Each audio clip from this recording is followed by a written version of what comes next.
Good morning students. आज जो chapter हमने डिस्कस करना है वो है परसेप्शन, जो अंडरस्टैंडिंग ह्यूमन बिहेवियर का एक बहुत इम्पॉर्टेंट कॉन्सेप्ट है। इसमें हम देखेंगे कि हमने क्या चीज़ें डिस्कस करनी है, कंटेंट्स देखेंगे इसके। सबसे पहले हम देखेंगे मीनिंग और डेफिनेशन क्या है परसेप्शन के, फिर क्या फैक्टर्स हैं जो परसेप्शन को इन्फ्लुएंस करते हैं, पर्सन परसेप्शन, इसकी जो एट्रीब्यूशन थ्योरी है या कॉमन शॉर्टकट्स जो लोगों को जज करने के लिए हम यूज़ करते हैं, फिर क्या लिंक है परसेप्शन में और इंडिविजुअल डिसीजन मेकिंग में, परसेप्शन प्रोसेस क्या होता है, उसके क्या स्टेप्स हैं और ऑर्गेनाइजेशनल रेलेवेंस क्या है उसकी, ये सब चीज़ें हमने डिस्कस करनी है। तो सबसे पहले देखते हैं कि उसका मीनिंग और डेफिनेशन क्या है। Perception is a process by which individuals organize and interpret their sensory impressions in order to give meaning to their environment. तो सबसे पहली चीज़ जो है परसेप्शन का मतलब कि जो इंडिविजुअल्स हैं जो अपने आसपास के एनवायरनमेंट को मीनिंग देते हैं, किस वे से उसको ऑर्गेनाइज करते हैं, इंटरप्रेट करते हैं और अपने आसपास के एनवायरनमेंट को वो मीनिंग देते हैं। परसेप्शन को हम हिंदी में नज़रिया भी कह सकते हैं कि उनका नज़रिया क्या है चीज़ों के लिए, उसको हम परसेप्शन बोलते हैं।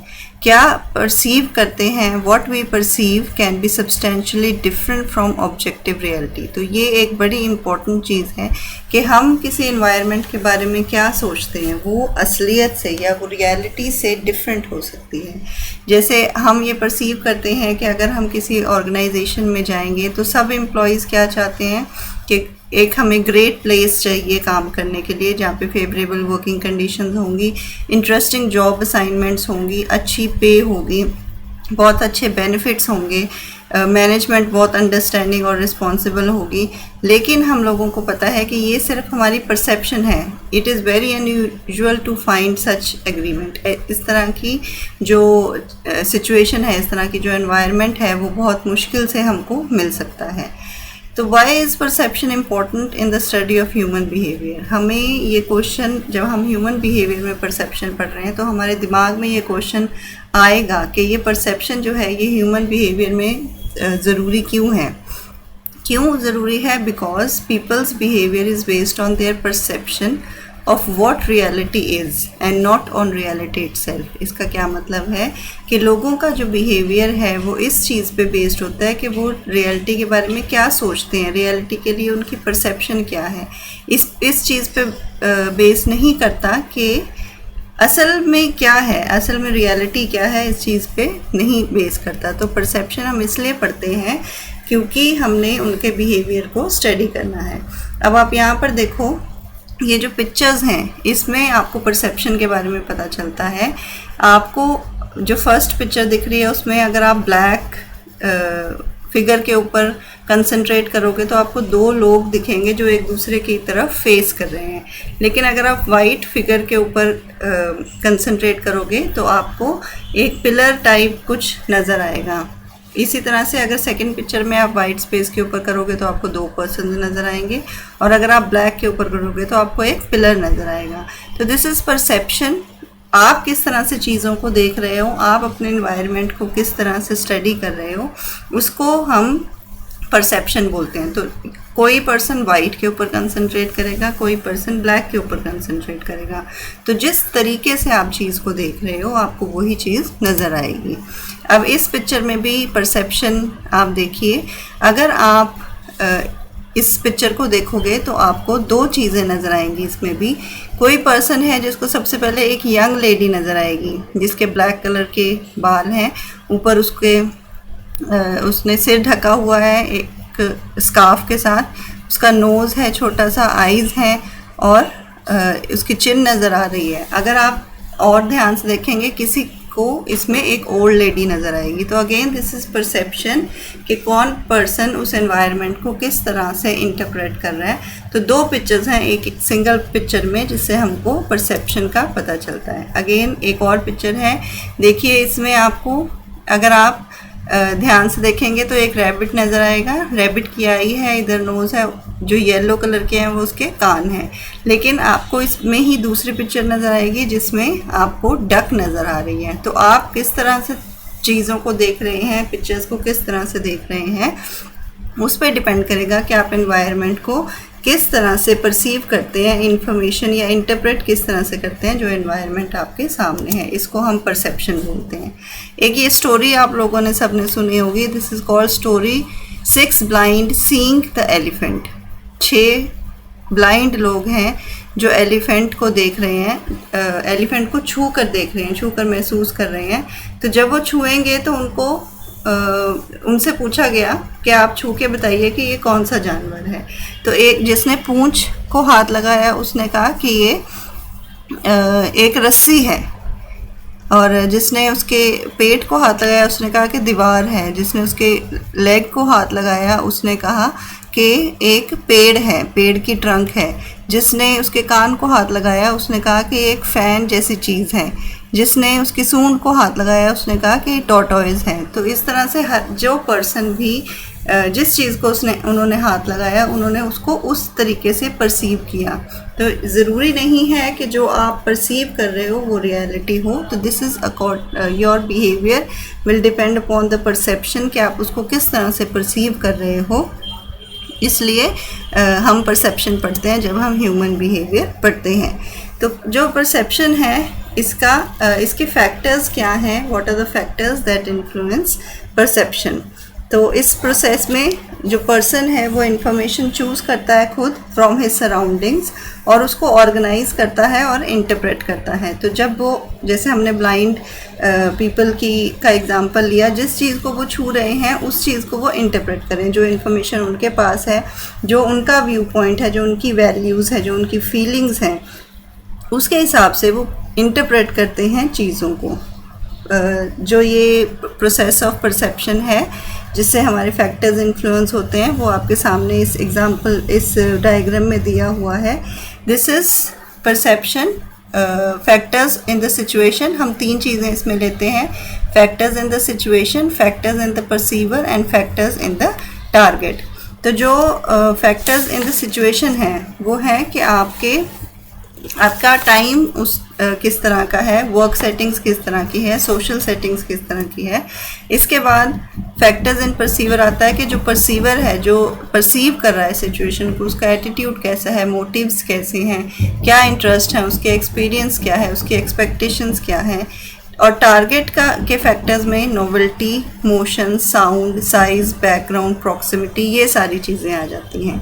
तो जब हम इसको एज प्रोसेस लेते हैं तो इसमें इनपुट, थ्रूपुट एंड आउटपुट लेते हैं। इनपुट में हम क्या लेंगे, इनपुट में perception input means the stimuli available in the environment. जो स्टिमुलाई हमें एनवायरनमेंट में अवेलेबल है वो हमारी इनपुट है, जिसमें कोई भी ऑब्जेक्ट्स, इवेंट्स या लोग आ सकते हैं, पीपल आ सकते हैं। तो when a person comes in contact with the stimuli in the environment, the process of perception starts। जब आप उसके कांटेक्ट में आते हो, स्टिमुलाई के कांटेक्ट में आते हो, तो आपकी जो परसेप्शन है वो स्टार्ट हो जाती हैं। इसमें जैसे हमने अभी बात की कि 3 चीज़ें इन्वॉल्व होती हैं, characteristics of stimuli, characteristics of the perceiver himself and the situation. ठीक है, ये सारी चीज़ें इसमें इंक्लूड होंगी and they play very significant role in the choice of the stimuli by an individual. तो वो क्या उसमें परसीव कर रहा है वो किस पे डिपेंड करेगी, इन 3 चीज़ों पे डिपेंड करेगी। उस जो परसीवर है उस पर, जो सिचुएशन है उस पर, और जो स्टिमुलाई है, जो टारगेट है जिसको उसने परसीव करना है उस पर। तो अब उसके थ्रूपुट्स क्या हैं, सिलेक्शन ऑफ द स्टिमुलाई, वो किस तरह से स्टिमुलाई को सिलेक्ट करता है, ऑर्गेनाइज किस तरह से करता है, और उसको वो किस तरह से ऑर्गेनाइज कैसे करता है, और उसको किस तरह से वो इंटरप्रेट करता है। ये सारी चीज़ों पे डिपेंड करेगा कि उसकी परसेप्शन किस तरह की हो रही है। ठीक है, अब इसमें आती है कि पर्सन्स किस हिसाब से अपना जो एट्रीब्यूशन करते हैं। तो एट्रीब्यूशन थ्योरी क्या है, tries to explain the ways in which we जज people differently depending on the meaning we attribute to a given behaviour. 2 लोग जब किसी एक पर्सन को जज करते हैं या किसी सिचुएशन को या किसी ऑब्जेक्ट को जज करते हैं तो वो अलग तरीके से करते हैं। किस चीज़ पे डिपेंड करेगा, जो मीनिंग हम उसके गिवन बिहेवियर को दे रहे हैं उस पर डिपेंड करेगा कि वो उसको किस तरह से जज कर रहे हैं। So it suggest Then when we observe an individual's behavior, we attempt to determine whether it was internally or externally caused. तो हमने क्या करना है कि वो internally cause हुआ है या externally cause हुआ है, इन चीज़ों से हमें पता चलेगा. तो that determination however depends largely on 3 factors. 3 factors के ऊपर depend करता है कि किस तरह से हम उसको परसीव करते हैं, हम उसको जज करते हैं. पहला है डिस्टिंक्टिवनेस, दूसरा है कंसेंसस एंड तीसरा है कंसिस्टेंसी. तो डिस्टिंक्टिवनेस क्या है? डिस्टिंक्टिवनेस के अगर वो चीज़ दूसरों से अलग है तो हम उसको बहुत जल्दी से जज करते हैं. कंसेंसस अगर वो दूसरों के जैसे सब बोलते हैं वैसे उसी से कंसेंसस करता है. और कंसिस्टेंसी अगर वो एक जैसी चल रही है तब भी उसको हम जज कर पाएंगे. नाउ सी, सबसे पहले हम ऑब्जर्व करते हैं चीज़ों को, फिर हम इंटरप्रेट करते हैं और उसके बाद उसकी एट्रीब्यूशन देते हैं. तो इंडिविजुअल बिहेवियर है जिसको हमने ऑब्जर्व करना है. इसको 3 चीज़ों में हम डिवाइड कर रहे हैं: डिस्टिंक्टिवनेस, कंसेंसस एंड कंसिस्टेंसी. ये डिस्टिंक्टिवनेस एक्सटर्नल हो सकती है, इंटरनल हो सकती है. कंसेंसस जो है वो एक्सटर्नल हो सकती है, इंटरनल हो सकती है. और जो कंसिस्टेंसी है वो भी एक्सटर्नल और इंटरनल हो सकती है. तो इसी तरह से हम परसेप्चुअल सिलेक्टिविटी जो जिसकी हम यहाँ पे बात कर रहे हैं एट्रीब्यूशन थ्योरी में, उसको हम देखते हैं, उसमें हम जज करते हैं. तो एक्सटर्नल फैक्टर्स क्या हो सकते हैं सिलेक्टिविटी के? एक्सटर्नल फैक्टर है सबसे पहले साइज़. अगर कोई बहुत बड़ी चीज़ है तो वो हम जल्दी से लोगों को जल्दी अट्रैक्ट करती है. लार्ज साइज़ जो है लोगों को जल्दी अट्रैक्ट करता है. जब हम होर्डिंग्स वगैरह देखते हैं, जो हेडिंग्स होती हैं उसको हम ज़्यादा पढ़ते हैं और जो स्मॉल लेटर्स होते हैं उनको हम कम पढ़ते हैं. तो एक्सटर्नल फैक्टर है ये जिसमें साइज़ आता है. सेकंड हो सकती है इंटेंसिटी. जितना ब्राइट, लाउड या स्ट्रॉन्ग चीज़ होती है, कलरफुल चीज़ होती है, वो ज़्यादा अट्रैक्ट करती है. थर्ड हो सकती है रेपिटेशन, जो बार बार चीज़ें रिपीट हो रही हैं वो भी हमें ज़्यादा अट्रैक्ट करती हैं. इसी तरह से फोर्थ हो सकती है मोशन. जो मोशन पिक्चर्स हैं, जैसे आप एडवर्टीज़मेंट जो टीवी में देखते हो, वो आपको ज़्यादा अट्रैक्ट करती है रादर देन अ स्टिल पिक्चर. या फिर जैसे आप देखते हो साइंस जो चलते हैं, जो लिखे हुए आते हैं बसेस में, या फिर आप बस स्टॉप्स में देखते हो जो मूव कर रहे हैं, वो आपको ज़्यादा अट्रैक्ट करते हैं. जैसे फ्लैशिंग नियॉन साइन बोर्ड्स होते हैं या इस तरह का कुछ होता है, वो ज़्यादा आपको अट्रैक्ट करते हैं. इसी तरह से कंट्रास्ट, जो हमने फर्स्ट पिक्चर की थी उसमें हमने कंट्रास्ट देखा था कि हम वाइट बैकग्राउंड रख रहे हैं या ब्लैक बैकग्राउंड रख रहे हैं, तो उससे भी हमें पता चलता है कि हमें अट्रैक्ट करती हैं कंट्रास्ट वाली चीज़ें. देन नोवेल्टी एंड फेमिलियरिटी, जो नई चीज़ है वो या फिर जिससे आप फेमिलियर है. Novelty means presence of a new stimuli and familiarity means जो ऑलरेडी है. तो जो न्यू चीज़ आपको दिखती है वो आपको ज़्यादा अट्रैक्ट करती है. इसी तरह से इंटरनल फैक्टर्स हो सकते हैं. आपके सेल्फ कंसेप्ट है, आपका बिलीफ है, आपकी नीड्स हैं, एक्सपेक्टेशंस हैं, इंटरेस्ट है या फिर लर्निंग है. तो इन सारी चीज़ों से भी आप परसीव करते हो चीज़ों को. आपको पता चलता है कि आप जो इंडिविजुअल है उस पर डिपेंड करता है कि वो किस तरह से चीज़ों को परसीव कर रहा है. उसके बाद आते हैं common shortcuts in judging others. जब हम दूसरे लोगों को जज कर रहे हैं तो हम कुछ शॉर्टकट्स यूज़ करते हैं, जिसमें सबसे पहले है सिलेक्टिव परसेप्शन.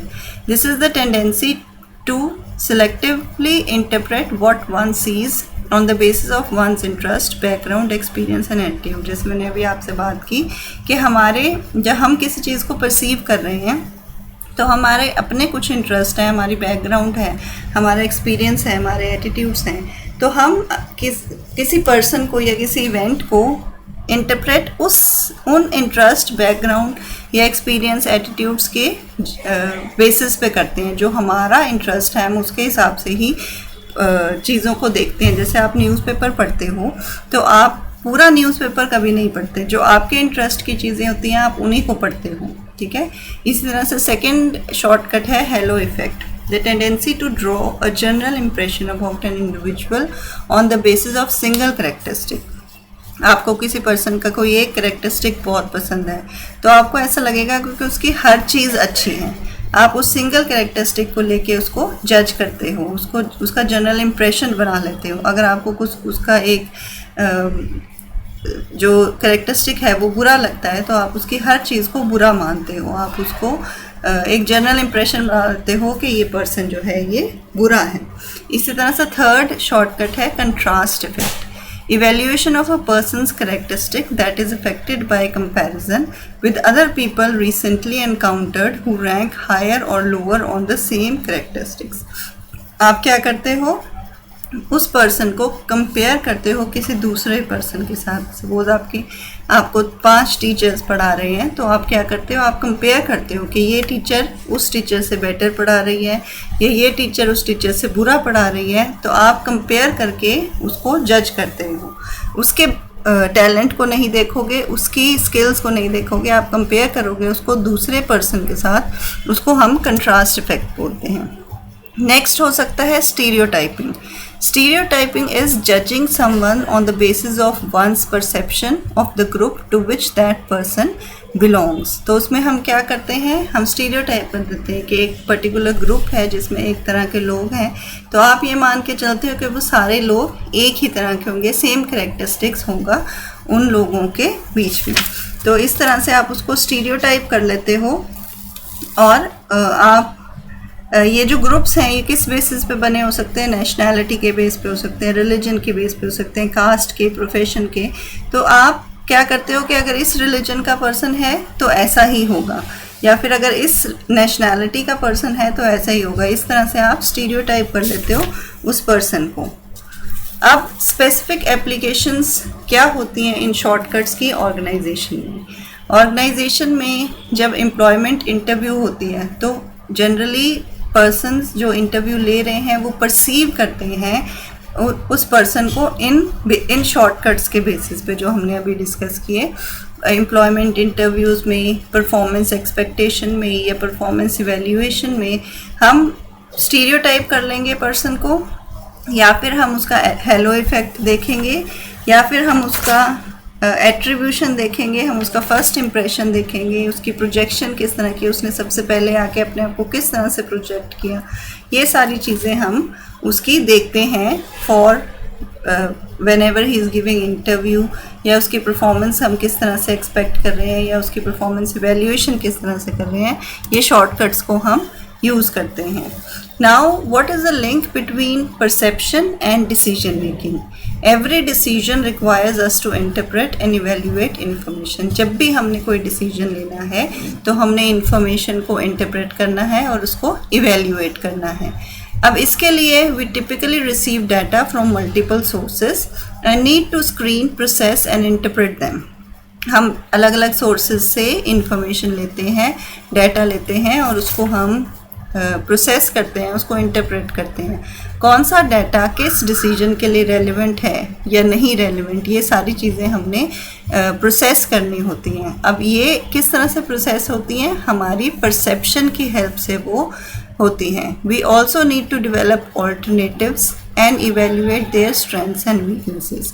अब ऑल्टरनेटिव्स डेवलप करने के लिए भी हमारा परसेप्चुअल प्रोसेस है जो उसको हम यूज़ करते हैं, और जो फाइनल आउटकम है वो परसेप्चुअल प्रोसेस का रिजल्ट होती है। Finally through out the entire decision making process perceptual distortions often surface that can bias analysis and conclusions। तो जो perceptual distortions हैं हमारे, वो हमारे डिसीजंस को बायस कर सकती हैं और उसके जो हमारी कंक्लूजन निकलती हैं उसको भी बायस कर सकती हैं। अब जो हमारा परसेप्शन प्रोसेस है उसको किस तरह से हमने देखना है, 3 चीज़ें हमारी होंगी। एक है हमारा एक्सपोजर, दैट मीन्स जो हमारा एनवायरनमेंट है या स्टिमुलाई जिसको हम बोलते हैं। सेकंड इज़ आवर सेंसेशन, हम किस तरह से उसको प्रोसेस कर रहे हैं और किस तरह से उसका मीनिंग निकाल रहे हैं। तो एक्सपोजर में हमारे जो सेंसेस हैं, sight, sound, taste, smell, touch, ये सारी चीज़ें आएंगी। जैसे जो लोग ब्लाइंड थे, जो हमने स्टोरी की एलिफेंट्स की, वो टच करके देख रहे हैं, स्टिमुलाई को टच करके फील कर रहे हैं कि वो क्या हो सकता है। स्मेल करके आप फील कर सकते हो। बहुत बारी ऐसे होता है कि आपके घर में कुछ बहुत अच्छा बन रहा है तो स्मेल से आपको पता चलता है कि आज क्या बन रहा है। आप टेस्ट करके बताते हो कि चीज़ अच्छी है या नहीं। आप साउंड सुनते हो और आपको पता चलता है कि एनवायरनमेंट में क्या हो सकता है। आप चीज़ों को देखते हो, तो ये सारे स्टिमुलाई हैं आपके जो एनवायरनमेंट में आसपास आपको होते हैं। सेंसरी रिसेप्टर्स, जो आप एक इंडिविजुअल के सेंसरी रिसेप्टर्स हैं उसको रिसीव करते हैं, किस चीज़ पे अटेंशन जा रही है आपकी उस पर डिपेंड करेगा कि आप उसको किस तरीके से इंटरप्रेट करते हो। उसके बाद आपका रिस्पॉन्स आता है और फाइनली आपकी परसेप्शन आती है। तो इसमें जो ऑर्गेनाइजेशनल रेलेवेंस है, मैनेजरियल इम्प्लीकेशंस जो हैं आपकी, वो क्या होंगी। जब ये हमने पहले डिस्कस किया, एम्प्लॉय की जो इंटरव्यू ली जाती है उस पर जो उसका रिज़ल्ट आता है, everything depends upon perception. Employee ने अपने आप को किस तरह से प्रोजेक्ट किया, जब आप इंटरव्यू ले रहे हो तो आप अपनी परसेप्शन के हिसाब से उसको इंटरप्रेट करोगे। इसी तरह से परफॉर्मेंस एक्सपेक्टेशन जो है, सेल्फ फुलफिलिंग प्रोफेसी या फिर पैगमिलियन इफ़ेक्ट, ये सारी चीज़ें आपकी परसेप्शन के हिसाब से होंगी। इसी तरह से परफॉर्मेंस की इवैल्यूएशन भी आप अपनी परफॉर्मेंस के हिसाब से करोगे, अपने परसेप्शन के हिसाब से करोगे। अब इसमें अब इम्पोर्टेंस देखिए आप परसेप्शन की मैनेजमेंट में क्या है। जो परफॉर्मेंस अप्रेजल है, परफॉर्मेंस अप्रेजल का पर्पस क्या होता है, to evaluate the work of the employees. जो एम्प्लॉयज़ हैं वो किस तरह का काम कर रहे हैं वो हम परफॉर्मेंस अप्रेजल की हेल्प से देखते हैं। If a manager evaluates the work of his subordinates with the help of positive perception, then his evaluation will be high order और vice versa। अगर वो positive perception से करता है तो उसकी अच्छी performance appraisal बनाएगा वो, और अगर वो बुरी perception से करता है, negative perception से करता है, तो वो बुरी उसकी performance appraisal बनाएगा। तो it will depend upon your perception, upon the perception of the superior, कि वो किस हिसाब से कर रहा है। इसी तरह से इंटरव्यू की भी जैसे हमने बात की या सिलेक्शन की हम बात करते हैं, इसमें भी सिग्निफिकेंट रोल है परसेप्शन का। The employees are selected either with the help of interview और without interview. Selection done without interview depends upon entirely on the perception. तो जब हम इंटरव्यू नहीं ले रहे तो बिल्कुल ही परसेप्शन पे उसको हम ले रहे हैं, सिलेक्ट कर रहे हैं। Perception about the candidate that he has desired abilities formed by first looking at the candidate. जो फर्स्ट लुक है, जो फर्स्ट इम्प्रेशन है, उसके ऊपर डिपेंड करता है आपकी परसेप्शन किस तरह की बन गई उस कैंडिडेट के लिए। आपको क्या लग रहा है कि ये कैंडिडेट, आपको लगता है कि वो कैंडिडेट सूटेबल आपकी जॉब के लिए है या नहीं, क्योंकि आप जब तक वो काम नहीं करेगा तब तक आपको रियलिटी पता नहीं चलेगी। It is only the perception जिसके बेसिस पे आप उसको सिलेक्ट कर रहे हो। देन इंटरपर्सनल रिलेशंस भी परसेप्शन पे डिपेंड करते हैं। आपके एम्प्लॉयज़ के साथ किस तरह के रिलेशन है, आपकी परसेप्शन पे डिपेंड करेगा कि वो किस तरह से हैं। इसके बाद आप ये भी देख सकते हो कि आप परसेप्चुअल प्रोसेस जो है उसको किस तरह से स्ट्रेंथन कर सकते हो, किस तरह से उसको डेवलप कर सकते हो।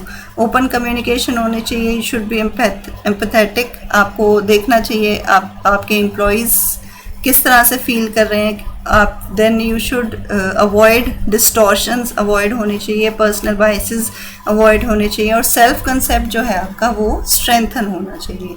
तो आज के लेक्चर में हमने परसेप्शन के बारे में पढ़ा कि किस तरह से पर्सन्स परसेप्शन डेवलप करते हैं, कैसे एक इंडिविजुअल का जो परसेप्शन है या नज़रिया है वो दूसरे से अलग होता है। ये सारी चीज़ें, और वो ये जो परसेप्शन का प्रोसेस है हम क्यों पढ़ते हैं ह्यूमन बिहेवियर में, then how it helps in the management in decision making, ये सारी चीज़ें आपने आज पढ़ी। एंड आई होप कि आपको ये सारी चीज़ें समझ आई होंगी अच्छी तरह से। Thank you.